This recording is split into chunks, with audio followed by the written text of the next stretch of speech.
Si nos preguntaran un poco qué son los delitos de odio, pues resulta un poco complicado a veces llegar a definirlos. Supongo que lo primero que me viene un poco a la mente es aquellas situaciones, aquellas acciones que se llevan a cabo contra la libertad individual, que se llevan a cabo por dañar a la otra persona de alguna manera porque hay algo en su diferencia que nos molesta. Entonces, de una manera igual así un poco más filosófica, los delitos de odio serían aquellos, bueno, que atentan contra una persona por una diferencia que muestra frente a nosotros. Gente, sino definir qué está pasando con los delitos de odio. ¿Hasta dónde llega la libertad de expresión? Me parece una pregunta muy complicada porque al final, bueno, podríamos recurrir a muchos recursos fáciles como allá donde empieza la libertad del otro, pero es mucho más complejo que eso. A veces la línea es muy fina. Considero que respeto es otra gran palabra que entra mucho dentro de este discurso y que también es a veces muy difícil de definir. Sin ir más lejos, a los niños y a las niñas es muy difícil explicarles a lo mejor qué es el respeto, lo entienden más con ejemplos que no con una definición. Entonces, ¿hasta dónde llega la libertad de expresión? Creo que todavía no tengo una respuesta, me parece muy complejo, porque incluso yo podría definir que para mí en algunos asuntos sí podemos ser libres de expresarnos, porque es una lucha que a lo mejor yo pueda defender y otra persona no lo cree, cree que ya estoy atentando contra su libertad, ¿no? Entonces considero que lo difícil de la libertad de expresión es permitirla, ¿no? Al final es permitirla, escucharla y aún así que no nos suponga generar un discurso de odio al respecto. Incluso pues cuando nos da mucha rabia, cuando no es compartido con nuestros valores, con nuestro pensamiento, aún así tienen que existir discursos que sean diferentes a lo que creemos. Considero que los límites de la libertad de expresión más bien están en una libertad de derechos contra la otra persona. Cuando lo que nosotros decimos se convierte en acciones contra los derechos individuales de otra persona, creo que ahí está un poco el problema. Pero la expresión me parece muy difícil de limitar. ¿Cómo influye la desinformación en la propagación de los delitos de odio?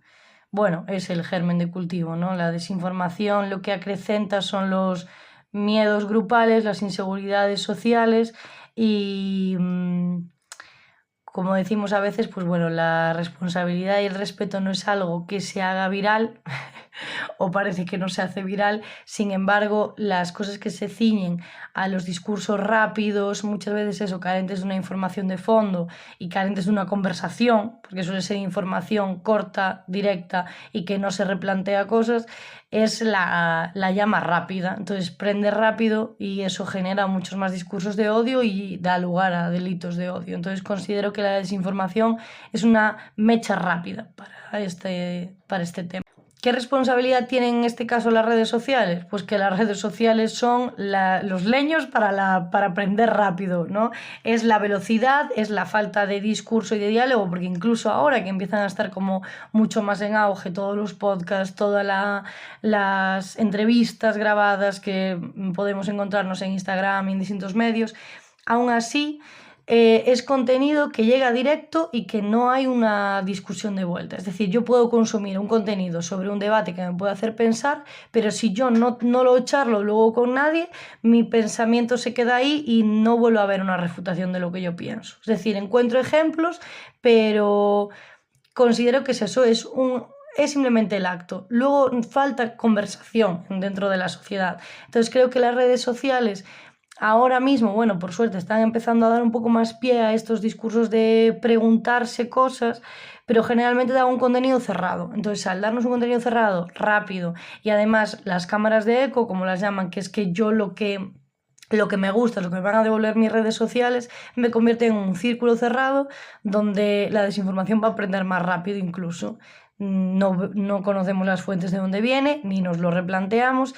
Las redes sociales son como ahora agentes de la verdad. Entonces, lo que veamos en redes sociales lo vamos a asumir como cierto y eso, si precisamente están estas cámaras de eco, va a convertir nuestra forma de pensar en la única realidad y en la única verdad. Entonces, vuelve a desaparecer la diferencia.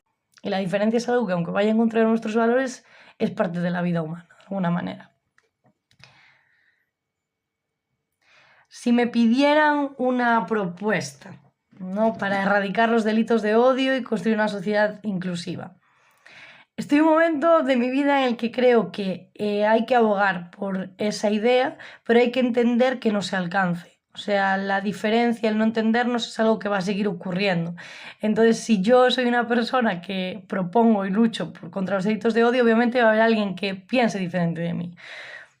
Eso primero aceptarlo, pero luego sí que creo que se pueden llegar a, por lo menos a replantearse, ¿no? En sociedad, cómo podemos llegar a ese límite y que no quedarnos antes de que se cometan. Eso sí que creo que se puede lograr y creo que la propuesta es un poco lo que vengo diciendo, de hablar de la diferencia sin cargarla, porque siento que hay discursos que cuando se hablan en, cuando se charlan en exceso, también la persona que no está de acuerdo con ellos solo coge argumentos para tener más odio. Entonces creo que conversarlo de una manera más cotidiana y desde una diferencia más global, donde luego se habla de las diferencias concretas que llevan a los discursos de odio.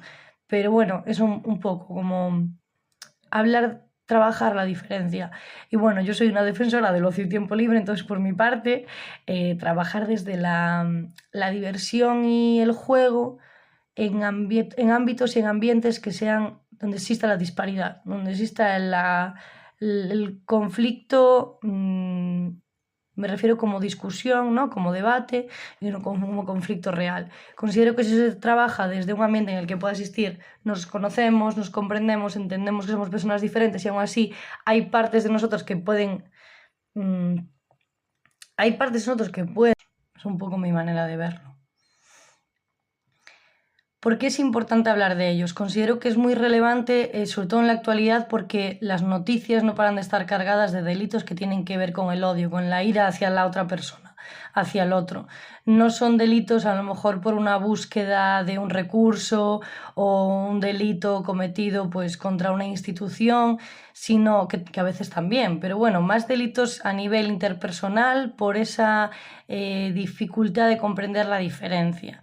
Y considero que cada vez aparecen más en los medios y eso es un reflejo de alguna manera de algo que está preocupando a la sociedad. Entonces sí creo que es necesario hablar de ellos y caracterizarlos para entender que no solo es algo que está fluctuando entre la gente. ¿Qué papel juega la educación en los delitos de odio? Bueno, creo que la educación juega un papel importante en todas las cosas de nuestra vida y de nuestra sociedad y todo lo que tiene que ver con las interrelaciones personales y grupales. Pero creo que en este aspecto es ponerles nombre lo primero. Por ejemplo, no hablamos casi nada de culturas en la educación, de diferencias culturales, de lazos entre culturas, por poner un ejemplo.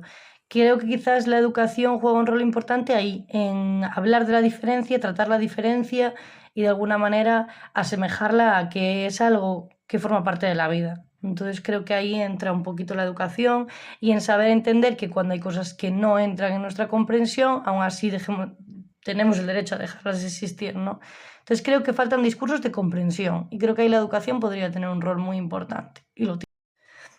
Hay partes de nosotros que pueden conectar y hay partes de nosotros que puede que no. Entonces, trabajar con eso, el conectar en unas facetas y no en otras, y que eso sea viable, creo que es, desde mi punto de vista actualmente, la perspectiva más, eh, la que mejor se me ocurre. De decir, conocer a las personas como personas completas que tienen muchas facetas y que habrá algunas que no nos gusten. Creo que va por ahí. El otro día mi compañera Bray dijo y hizo su pequeña reflexión en tema de los delitos de odios. Pues yo quiero hacer mi reflexión final. El tema de los delitos de odios es algo que causa tanto mal a quien lo sufre que lo que se tiene que hacer en estos casos es concienciar a la población civil de lo que engloba un delito de odio, que no solamente se trata, vamos a dejarlo así, de una vulneración de los derechos humanos, sino que causa problemas a quien lo sufre, porque afecta a su salud mental. Es muy importante, incluso los negacionistas del cambio climático se tienen que concienciar en ese aspecto de lo que implica un delito de odio, para que podamos llegar a alcanzar a tener esa sociedad inclusiva e igualitaria que todos esperamos. Saludos. Y esto es muy importante que lo concienciemos y lo trabajemos en la parte del pensamiento crítico en la población civil, tanto en personas mayores como, no tanto en personas mayores, sino más bien en personas jóvenes que están en esa etapa de evolución antes de dar el gran salto, para que sean conscientes y resilientes a la hora de lo que implica un delito de odio hacia cierto colectivo, ya sea mujeres, inmigrantes, cualquier tipo